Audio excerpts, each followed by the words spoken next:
सो गैया आईपीएल में भी चलता है अंडर द टेबल पैसा।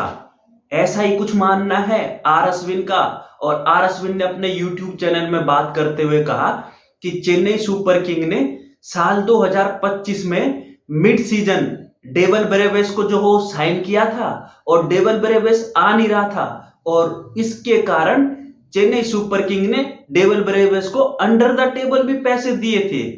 दरअसल माजरा क्या था? माजरा था साल 2025 आईपीएल में, यानी इसी साल आईपीएल में सीएसके की मिड सीजन बीमारी लगी थी इंजरी की और उनको बहुत सारी इंजरी हुई और फिर उन्होंने जो हो डेवल ब्रेवेस को बुलाया साउथ अफ्रीका से एज ए रिप्लेसमेंट और बेस प्राइस 2.2 यानी जो पब्लिक फिगर दी गई सामने बताया गया कि हमने जो हो वो डेवल ब्रेवेस को 2.2 करोड़ यानी बेस प्राइस पे साइन कर लिया।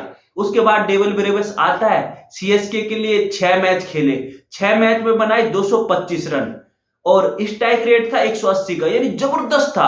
और सीएसके को आने वाले अगले 3-4 सीजन के लिए एक नया प्लेयर मिल गया क्योंकि उनके जो राहुल त्रिपाठी ये सारे प्लेयर तो परफॉर्मेंस कर नहीं रहे थे, तो उनको मिल गया एक नया प्लेयर। बट आर अश्विन का मानना है कि जो बेस प्राइस दिया था डेवल ब्रेवेस को वो तो सिर्फ पब्लिक में बताया गया, उसके बावजूद डेवल ब्रेवेस को अंडर द टेबल पैसे दिए गए थे। क्यों? क्योंकि डेवल ब्रेवेस आया नहीं था और खुद आर अश्विन जो हो सीएसके को लिए खेल रहा है, तो इससे जो हो और भी बड़े क्वेश्चन उठ रहे हैं कि भाई क्या आईपीएल में जो हो अब अंडर द टेबल भी पैसा चलता है?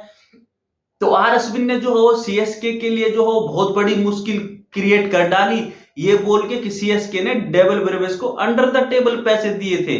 अब बात करें कि यार आर अश्विन ने आईपीएल के टाइम पे क्यों बात नहीं की है, ये बात तो तभी हो जानी चाहिए थी ना जब अप्रैल मई में आईपीएल चल रहा था, तब तो आर अश्विन ने कहा नहीं।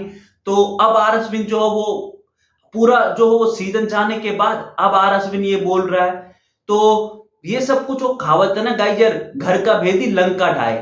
दरअसल ये सब कुछ इसलिए हो रहा है क्योंकि आर अश्विन को अब आने वाले सीजन में चेन्नई सुपर किंग से खेलना नहीं है और आर अश्विन इसीलिए जो है ये उड़ पटांग तरीके की बात कर रहा है बेतुकी की। अब ये बात कितनी सच है कितनी नहीं ये तो वही जाने, ये तो सीएसके के मैनेजमेंट डिसाइड करेगा।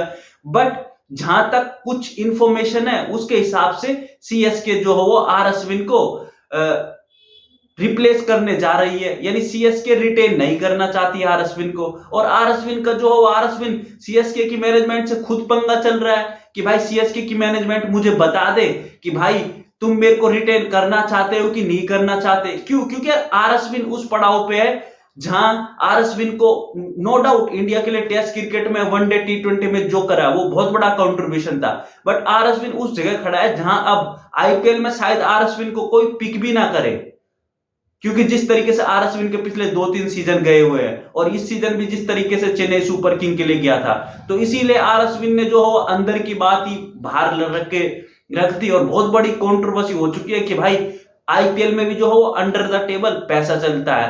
तो अब देखना होगा आने वाले समय में क्या होगा और मुझे लगता है ये सिर्फ इसलिए हुआ है क्योंकि बहुत दिनों से न्यूज चल रही है कि R Ashwin Chennai super king को छोड़ना चाहता है। तो वही बात है ना, घर का भेदी लंका ढाई। आर अश्विन को लगा कि जाते जाते एक बम फोड़ दूं, तो अब जो हो वो सीएसके आने वाले फ्यूचर में क्या रिप्लाईमेंट देता है। और यहां से इतना तो कंफर्म है कि आने वाले आईपीएल सीजन में सीएसके और आर अश्विन दोनों ही जो हो एक साथ खेलते हुए नहीं दिखाई देंगे। सो गाइस आप अपनी राय जरूर बताना कि क्या आर अश्विन को अपनी जिस फ्रेंचाइजी के लिए खेला उस फ्रेंचाइजी के बारे में ऐसी इंफॉर्मेशन पब्लिक में देनी चाहिए थी या नहीं। हमें कमेंट करके अपनी राय बताना और यूट्यूब चैनल को सब्सक्राइब करना। धन्यवाद।